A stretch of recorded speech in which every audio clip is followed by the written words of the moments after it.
The 1930 World Cup, held in Uruguay, was the first World Cup in history. The Sky Blue team was crowned champion. But in this video, we are going to react to all the goals from that first and iconic FIFA World Cup, Uruguay 1930. Well, I really love sometimes watching YouTube reactions, and I like football, but if there is something fair, it is giving credit to the original authors. In this case, B.E. Sin, or BB Sin Land, I think that's how it's pronounced, is a Mexican channel. Here is the profile that is dedicated to compiling many goals from many tournaments. Here we are going to react to this specific video, in particular, in which we will talk a little about the history of the World Cups. In this first edition, we will cover Uruguay 1930 and remember all the goals while discussing the history of that tournament. Let's also talk a bit about the World Cup and the historical significance of this tournament itself. Uruguay had won the last two Olympic Games or the last two Olympic football medals. It was the best national team in the world at that time. And the Olympic Games, or rather, FIFA, was involved in the Olympic Games. But FIFA decided to separate its World Cup tournament or title tournament to determine the best national team in the world in a separate competition. That is why FIFA decided to organize the first World Cup in history after the 1928 Amsterdam Olympic Games, and Uruguay offered itself as the host. Another country that wanted to host the tournament was Italy, but Italy's interest was more driven by political power. Benito Mussolini was in power, and the Italians wanted the tournament in Italy. Ultimately, FIFA chose Uruguay because it was the country that showed the most enthusiasm for organizing the tournament. Besides, they were the reigning Olympic world champions at the time, and FIFA, through its president at that time, decided to approve Uruguay as the host. That is why there were only 13 teams in that World Cup, even though 16 were invited. Why is it strange to see 13 teams? The reason is that 3 European teams decided not to participate because they considered that traveling by ship, which was the means of transportation at the time, was too exhausting and took too long. They thought it was not worth traveling for a month just to play 3 matches. However, teams like Italy chose not to participate out of revenge because FIFA did not consider them as tournament hosts. This led to the construction of the Estadio Centenario and the Estadio Pocitos, I believe, and the inauguration of the World Cup. Here we see how the footage from that time is in black and white. The 13 participating countries arrived. These were the participating teams and groups. Group 1. Argentina, Chile, France, Mexico. Group 2. Bolivia, Brazil, Yugoslavia. Group 3. Peru, Romania, Uruguay. Group 4. Belgium, United States, Paraguay. The strongest teams were Uruguay, Yugoslavia, and Argentina, which was showing a good level. The rest were very amateur teams. Although most or all players were amateurs back then, football was taken more seriously in countries like Uruguay and Yugoslavia. More European teams were expected to participate. I believe the 3 teams that refused to take part were European. No African or Asian teams were considered due to the enormous distance and lack of resources at the time to travel to Uruguay. So, the French and Belgian delegations took the tournament seriously, as well as Yugoslavia. The European countries that attended the World Cup did so with a valid justification. As I told you before, they didn't want to travel that much. In fact, it was complicated to travel for more than a month, but they finally accepted. And Group 1 is here. France, Mexico, Chile. It debuts in France against Mexico, first match, Pocito Stadium, and it must be historic, Pocito Stadium, because it's the stadium where a World Cup was inaugurated, the France match. Mexico is the first match, but the World Cups, the Mexicans, they enjoy being one of the countries that opens a World Cup. It's very historic, but unfortunately, they have the misfortune of being the first country defeated in a World Cup. On top of that, they lose by a landslide, and the first player to score a goal in World Cup history is Lucien Laurent. Actually, there is no video of the goals because where we would get it, only the guide could give us the goals.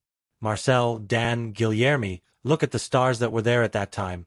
André Mackie, but also the remembered Juan Kerr, not Mexican, the first goal scorer or author of the first goal by Mexico in World Cups. And more trivia. The first player to score a brace in World Cup history was Machine Machine. In Italian, we need to note the details of the second match in Parque Central Argentina against France. Why are these matches held? Because, look, France, Mexico. Ideally, it would be Argentina, Chile, right? But no, Argentina has a jump, and France. And still, Chile didn't play against Argentina the first 8 and were moved to the last 8. Monti and Luis Monti, the legendary Luis Monti, the author of Argentina's first goal in World Cup history. We already know that Argentina, in terms of World Cups, is one of the best or top 5 national teams. Then comes the Chile versus Mexico match, where Chile beats Mexico 3-0. Manuel Rosas with an own goal. Also comes Carlos Vidal or Arturo Vidal, just the last name, maybe. And well, look at the match, Chile versus France. This match, Chile won by one surprising goal at the Centenario Stadium, the first match with the second match that Chile wins at that moment. But no, it wasn't enough for Chile to qualify for the next round, since only 2 points were awarded per match, and only one team qualifies. Argentina beats Mexico in the last match by a landslide. Goals from Guillermo Stabil, he adds his name. He also, I believe, scored in that match, but he wasn't the first in World Cup history, and we'll see another match in another group. Manuel Rosas from a penalty. Francisco Varas.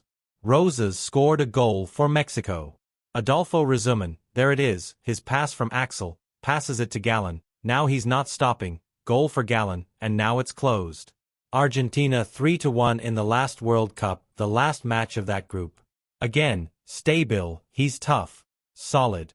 Guillermo is the top scorer of the World Cup, Guillermo Zubior for Chile, and Marino Evaristo Marco, who also promised, closed it at 3-1. Then comes Group 1 and finishes with Argentina with 6 points, because back then it was 2 points per match. Chile won 2 matches and won France. Mexico only beat Mexico, and Mexico didn't win a single match. The group closed with 0 points and a heavy loss for the Mexican team. In the Yugoslavia, Brazil, Bolivia group, fewer matches this time. This group starts with Yugoslavia, Brazil. Brazil debuts in the World Cup losing to Carnecita James and Van Beek. Brazil's first match. Then Yugoslavia crushes Bolivia 4-0. But Van Beek also became a great figure. And we see that, at that moment Stabil and Van Beek were going to be the great figures of the World Cup again. And Van Beek, whose Novik is already Brazil 4, Bolivia 0. Even so, this Brazil only wins, beats Bolivia, loses to Yugoslavia. Why are they given 3 points? And they reveal that Brazil, despite losing, is given 2 points. Yugoslavia 4, Bolivia 0 points. Moderately good, Brazil abusing Bolivia in World Cups, something that has been seen a little in South America during qualifiers. But in the World Cup, Brazil versus Bolivia, I don't think there is another Brazil-Bolivia match in World Cups, I don't recall. And here comes Peru and Uruguay debuting in Group 3. It was very exciting. Romania 3, Peru 1. Peru debuts in 2 World Cups with a loss. The Romanians crushed Peru. The goal scorers were Kovacs for Romania, and Uruguay 1. Peru 0. Peru finished with 0 points, and Uruguay beat Peru and defeated Romania by a landslide, 4-0. We can see that Uruguay was proving to be the top contender. Rosso Dorado, Scarone, Anselmo, the leading candidate in this World Cup. And why not? He was also a great figure at that time. And in Group 3, Uruguay takes the group with 4 points, 2 victories. Now we move on to the match between the United States and Belgium, 3-0. The United States surprised everyone. They reached the semi-finals. Not a part of Athens or Marcos. Hat trick. Let's see, yes sir, let's see. The match between the United States and Paraguay is considered the first match in which a good hat trick was scored. Marcos' hat trick against. No, he didn't score a hat trick. Okay, yes, he scored a hat trick against Mexico. But if we analyze, the first player to score a hat trick was part of it. Why? Because the USA-Paraguay match was played on July 17th, while the Argentina match was on July 19th. That is the reason why the first hat trick in World Cup history was scored by the American Bert Patenaude. Paraguay 1. Belgium 0. Luis Vargas Peña. Too bad Paraguay was eliminated. And here we have the United States with 4 points, 2 victories, and Paraguay with only 2 points due to its victory over Belgium. Belgium ended up with nothing. And so, the semifinals arrive. Uruguay versus Yugoslavia and Argentina versus the United States. Undoubtedly, the most impressive teams of the tournament. Uruguay 6. Yugoslavia 1.